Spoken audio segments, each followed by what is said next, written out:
Hai semuanya, selamat datang lagi di Diary Misteri Sarah. Kali ini saya akan menjawab pertanyaan-pertanyaan dari kalian yang sudah ada di Instagram hari ini. Ini hari apa ya? Ini tayangnya juga kapan nggak tahu. Hai, selamat datang di Diary Misteri Sarah. Dan saya sekarang nggak sendirian, barengan Philo. Dan kita sekarang bakalan ngejawab pertanyaan-pertanyaan yang sudah ditulis kalian di Instagram saya. Pertanyaan pertama. Oke. Jeng jeng. Oke. Apakah semua siluman itu negatif? Maksudnya jahat atau jahil semua atau enggak? Atau memang ada yang baik? Silakan yang expert menjawab. Ini pertanyaan dari Flowy Sihza. Oke. Jadi nggak semua siluman itu jahat.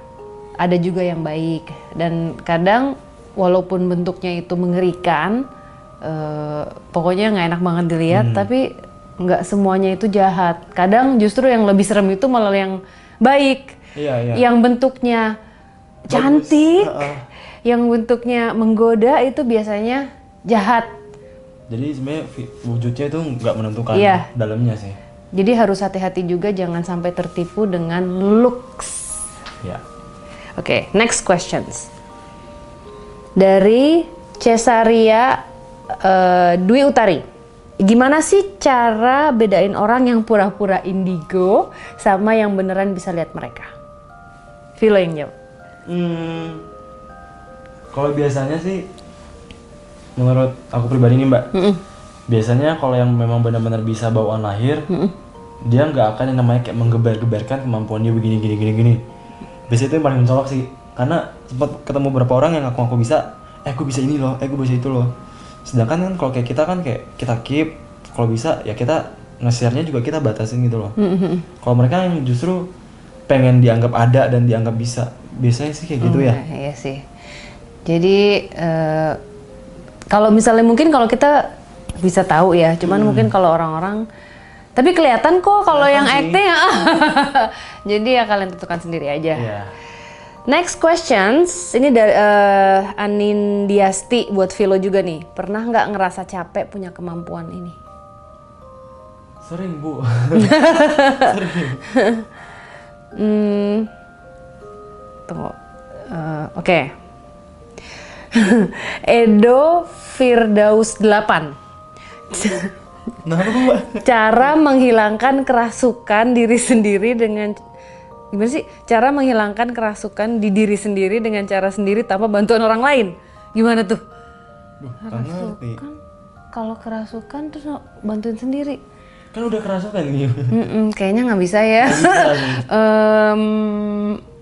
Amit-amit sih. Iya. Tapi kalau biasanya ya, kalau misalnya kita udah mulai merasa nggak enak dan ada yang mendekati, biasanya kita udah aware dan kadang-kadang juga kita aja perlu bantuan orang seperti kita juga yang bisa membantu untuk membersihkan. Iya, karena nggak bisa kok bantu diri sendiri, nggak bisa.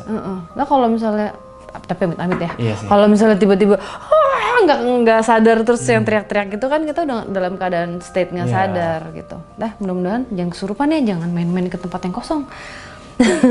Oke, next questions. Buat Philo lagi loh ini. Philo punya keinginan untuk memperdalam atau mengasah kemampuan spiritualnya nggak? Untuk nolong orang mungkin? Ini dari Yesica Febrianti. Enggak. Hah? Kok enggak? Gimana ya? Mungkin ya tergantung situasi sama kondisi sih. Tapi kalau untuk saat ini enggak. Karena bantu diri sendiri aja belum bisa. Oke. Gimana mau bantu orang lain? Good question, good answer. Karena memang nggak gampang jadi orang yang punya kemampuan ini. Karena kita memang butuh proses untuk menerima juga, dan setiap harinya itu pasti ada tantangan. Gimana caranya untuk tidak terpengaruh sama energi dari luar. Iya. Gitu. Karena ada juga yang bilang kayak, lah lu kan udah dikasih gift ini, berarti lu punya tanggung jawab harus bantuin orang.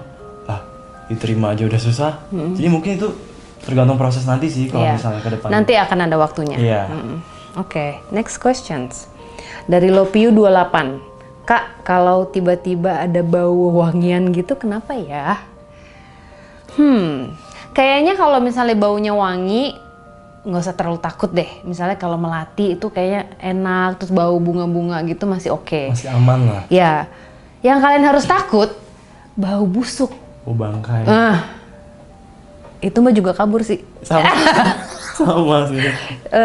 Biasanya yang mengeluarkan bau itu sundel bolong, genderuwo, ya nggak sih? Kadang-kadang ya? Kadang-kadang sih. Kadang-kadang. Apalagi yang cewek. Yang berapa kali ketemu sih yang paling baunya nggak enak banget itu sundel bolong. Tapi kalau bau wangi sih nggak takut sih, cuma kayak sapaan doang ya. Dan bukan sesuatu yang jahat. Kalau yang jahat nggak mungkin baunya wangi, pasti nggak pernah mandi dia. Oke. Apa yang membuat makhluk halus menampakkan wujudnya di hadapan manusia? Vila mau jawab nggak? Kalau menurut aku pribadi, mereka ingin keberadaannya dianggap sih. Itu yang membuat mereka kayak kadang jahil, atau mungkin mereka bosan kayak manggil orang yang mereka kenal nggak ada yang nyaut, terus tiba-tiba, oh kayaknya ini ada kesempatan nih biar dia ngerasain gue nih. Mungkin kayak gitu sih. Iya, jadi sebenarnya mereka itu menampakkan dirinya juga nggak gampang. Jadi butuh energi juga dari mereka untuk menampakkan dirinya, dan energi itu dari manusia juga gitu. Dan biasanya mereka itu mau cari perhatian. Iya. Jadi misalnya kalau di rumah nih, ada misalnya rumah baru, terus wah ada gangguan nih, ada suara-suara, ada yang ngetok-ngetok atau air nyala sendiri, TV nyala sendiri kayak gitu-gitu. Belum tentu itu bentuk gangguan. Jadi bisa jadi si makhluk ini cuma pengen kenalan, cari perhatian dan mencari cara gimana caranya untuk berkomunikasi dengan kita. Tapi ada loh yang kayak jahil terus kita respon dia makin ganggu. Ada, iya sih banyak juga, cuman ya harus diingat juga nggak gampang untuk mereka menampakkan dirinya. Makanya kadang aku isengnya gini Mbak, kalau ada yang ganggu, ada suara, aku langsung kayak contoh ada barang geraknya gitu, aku ngomong capek ya. Bisa diem. Karena kan emang mereka butuh energi juga untuk mengganggu kita gitu. Jadi walaupun kita juga sebenarnya masih takut juga kadang-kadang, tapi untuk berusaha untuk selalu ingat kalau kita itu lebih kuat dari mereka. Gitu. Ya udah, makasih ya yang udah komentar, kasih pertanyaan. Sorry nggak bisa jawab semuanya karena ini banyak banget. Akan di-keep, mudah-mudahan bisa masuk di video Diary Misteri Sarah berikutnya. Ya udah, thank you. Jangan lupa likes dan subscribe dan main-main ke YouTube-nya Philo juga. Apa namanya? Philo Sebastian. Philo Sebastian. Ya udah, saya Sarah Wijayanto. Saya Philo Sebastian. Dadah. Dan hidup kembali.